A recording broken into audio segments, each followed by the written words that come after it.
গুৱাহাটী ইউনিভাৰ্চিটিৰ আণ্ডাৰত যিসকল ষ্টুডেণ্ট FYUGPৰ অধীনত ছেকেণ্ড ছেমিষ্টাৰ, ফ'ৰ্থ ছেমিষ্টাৰ আৰু ছিক্স ছেমিষ্টাৰ 2026 বৰ্ষত পঢ়ি আছে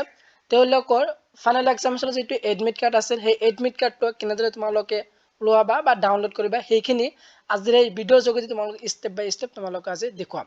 আৰু ইতিমধ্যে যিহেতু ছিক্স ছেমিষ্টাৰৰ যিটো এক্সামিনেশ্যনৰ এডমিট কাৰ্ড সেই এডমিট কাৰ্ডটো যিহেতু কালি তোমালোকৰ প্ৰকাশ কৰিছে আৰু যিটো ফ'ৰ্থ ছেমিষ্টাৰ আৰু ছেকেণ্ড ছেমিষ্টাৰ তো ফ'ৰ্থ ছেমিষ্টাৰ যিহেতু ফাইনেল এক্সাম 8 তাৰিখত আছে তো তেনেহ'লে তোমালোকৰ যিটো এডমিট কাৰ্ড তো এডমিট কাৰ্ডটো তোমালোকে পাব্লিছ কৰিব 7 তাৰিখত ৰাতিপুৱা নহ'লে তাৰ আগত পাব্লিছ কৰি দিব তোমালোকৰ যিটো এডমিট কাৰ্ড আছিল। আৰু যিসকল ছাত্ৰ ছাত্ৰী ছেকেণ্ড ছেমিষ্টাৰ পঢ়ি আছে ছেকেণ্ড ছেমিষ্টাৰ তেওঁলোকৰ যিটো এডমিট কাৰ্ড আছিল তো তেওঁলোকৰ যিহেতু 30 তাৰিখৰ পৰা 30 মে'ৰ পৰা যিহেতু ফাইনেল এক্সামটো ষ্টাৰ্ট হ'ব তো তেওঁলোকৰ যিটো এডমিট কাৰ্ড আছিল তো এডমিট কাৰ্ডটো 29 তাৰিখৰ ৰাতিপুৱা নহ'লে 29 তাৰিখৰ আগতে তোমালোকৰ যিটো এডমিট কাৰ্ড আছিল এডমিট কাৰ্ডটো গুৱাহাটী ইউনিভাৰ্চিটিয়ে পাব্লিছ কৰিব।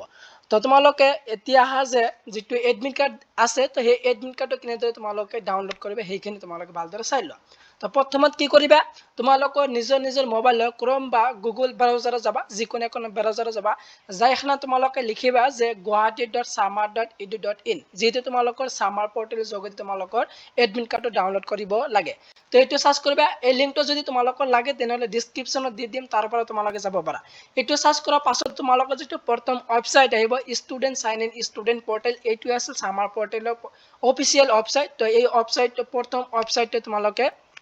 ক্লিক কৰি ল'বা। ক্লিক কৰিলে তোমালোকৰ আগত এনেদৰে এটা ইণ্টাৰফেচ খুলিব যে গুৱাহাটী ইউনিভাৰ্চিটিৰ যিটো লগইন কৰোঁতে তোমালোকৰ কি লাগিব সাইন ইন কৰোঁতে ইনৰলমেণ্ট নাম্বাৰ অথবা তোমালোকৰ যিটো ৰেজিষ্ট্ৰেশ্যন নাম্বাৰ যিটো ইনৰলমেণ্ট নাম্বাৰ আৰু ৰেজিষ্ট্ৰেশ্যন নাম্বাৰ এটাই তো তোমালোকৰ সেইটো দিব লাগিব আৰু তোমালোকৰ নিজৰ যিটো পাছৱৰ্ড আছিল সেই পাছৱৰ্ডটো দি তোমালোকে লগইন অপশ্যন দেখিবলৈ পাইছা তো লগইনটো এনেদৰে কৰি ল'বা। মই যেনেদৰে কৰি আছোঁ তোমালোকে এনেদৰে কৰিবা। তো এনেদৰে কৰাৰ পাছত তোমালোকৰ আইডিটো এনেদৰে খোল খাব আইডিটো খোল খোৱাৰ পাছত তোমালোকৰ ইয়াৰ পৰা দুটা পদ্ধতিত তোমালোকৰ ফাইনেল এক্সামিনেশ্যনৰ হল এডমিট কাৰ্ড তোমালোকে ইয়াৰ পৰা ডাউনলোড কৰিব পাৰা। তো প্ৰথমটো হ'ল যে যিসকল ষ্টুডেণ্ট মোবাইলৰ পৰা কৰি আছে মোবাইলৰ পৰা কৰি থকা ছাত্ৰ ছাত্ৰীসকলে লেফ্ট ছাইডত যাবা লেফ্ট ছাইডত তোমালোকে তিনিটা ডট পাবা তিনিটা ডটত ক্লিক কৰিলে তোমালোকৰ ডাছবৰ্ডটো খোল খাব ডাছবৰ্ডটো খোল খোৱাৰ পাছত তোমালোকৰ ইয়াত দেখিবলৈ পাবা অলপ তলপিনে আহিলে দেখিবলৈ পাবা যে হল এডমিট কাৰ্ড তো হল এডমিট কাৰ্ড ইয়াৰ পৰা তোমালোকে ডাউনলোড কৰিব পাৰা নহ'লে ইয়াৰ পৰা কৰিব পাৰা যে click here to download examination hall admit card এই দুটা পদ্ধতি তোমালোকৰ ফাইনেল এক্সামিনেশ্যন যিটো এডমিট কাৰ্ড আছে এডমিট কাৰ্ডটো ডাউনলোড কৰিব পাৰা। তো ক্লিক হিয়াৰ টু যিটো download examination hall admit card আছে তো তাত ক্লিক কৰি লৈছোঁ তো তোমালোকে এনেদৰে ক্লিক কৰাৰ পাছত তোমালোকে এটা এনাউন্সমেণ্ট আহিব admit card will be only valid যিহেতু তোমালোকে পঢ়ি চাবা।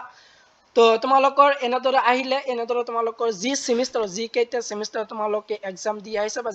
যিকেইটা ছেমিষ্টাৰ তোমালোকে পঢ়ি আছা সেই গোটেইবিলাক ছেমিষ্টাৰ তোমালোকৰ কি এডমিট কাৰ্ডটো এনেদৰে আহিব এক্সামিনেশ্যন হল এডমিট কাৰ্ড আহিছে তোমালোকে ইফালে থাকিব ৰেফাৰেন্স নাম্বাৰ প্ৰগ্ৰামটো তোমালোকে থাকিব যে তোমালোকে কোন প্ৰগ্ৰামৰ অধীনত পঢ়ি আছা তোমালোকে যদি BA পঢ়া তেনে BSc অফ আৰ্টছ আৰু যদি BSc পঢ়া তেনে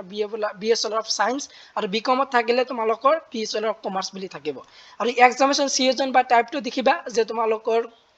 কোন সিজনত তোমালোকে এক্সাম দিবা তো সেই সিজন এক্সামিনেশ্যন হল এডমিট কাৰ্ডটো তোমালোকৰ আহিব ইনৰলমেণ্ট নাম্বাৰ তোমাৰ নিজৰ যিটো ইনৰলমেণ্ট নাম্বাৰ আছে সেইটো আছে তাৰপিছত তোমালোকৰ টিম তো টিমটো চাবা যে তোমালোকে কোন ছেমিষ্টাৰৰ যিটো এডমিট কাৰ্ড আছে কোন ছেমিষ্টাৰ তোমালোকে এডমিট কাৰ্ডটো লাগে তো যিটো ইয়াত ছেমিষ্টাৰ থাকিব তাৰপিছত এপ্লিকেশ্যন ষ্টেটাছ তো ভেৰিফাই বুলি থাকিব তো তোমালোকৰ যিসকল ছাত্ৰ ছাত্ৰী ইতিমধ্যে ছিক্স ছেমিষ্টাৰ পঢ়িছে তেওঁলোকে যিহেতু পাব্লিছ কৰিছে যিহেতু ইয়াত আহিছে ছিক্স ছেমিষ্টাৰ ভেৰিফাই একশ্যন যিটো আছে একশ্যন মাৰিলে ভিউ যিটো অপশ্যন আছে ভিউ মানে নিজৰ যিটো এডমিট কাৰ্ড আছে এডমিটটো এনেদৰে খোল খাব। তো এনেদৰে তোমালোকৰ ছেকেণ্ড ছেমিষ্টাৰ ফ'ৰ্থ ছেমিষ্টাৰ আৰু ছিক্স ছেমিষ্টাৰ ছাত্ৰ ছাত্ৰীসকলে তোমালোকৰ যিটো ফাইনেল এক্সাম এডমিট কাৰ্ড আছিল এডমিট কাৰ্ডটো ডাউনলোড কৰিব পাৰা। যিহেতু ইতিমধ্যে ছিক্স ছেমিষ্টাৰৰ এডমিট কাৰ্ডটো পাব্লিছ কৰিছে তো ভিউ অপশ্যনত ক্লিক কৰিলে তোমাৰ নিজৰ যিটো এডমিট কাৰ্ড আছিল নিজৰ যিটো এডমিট কাৰ্ড এনেদৰে খোল খাব এইটো তোমালোকে ডাউনলোড কৰি ল'বা। তো যিহেতু ইতিমধ্যে ছিক্স ছেমিষ্টাৰৰ এডমিট কাৰ্ডটো দিয়া হৈছে আৰু ছেকেণ্ড ছেমিষ্টাৰ আৰু ফ'ৰ্থ ছেমিষ্টাৰৰ এডমিট কাৰ্ড দিয়া নাই তোমালোকে কেইদিনমান ৱেইট কৰা তোমালোকৰ এক্সামিনেশ্যনৰ আগতে তোমালোকৰ যিটো ফাইনেল এক্সামিনেশ্যন এডমিট কাৰ্ড আছিল সেই এডমিট কাৰ্ডটো তোমালোকে দি দিব দি দিলে তোমালোকে এনেদৰে ডাউনলোড কৰিব পাৰা।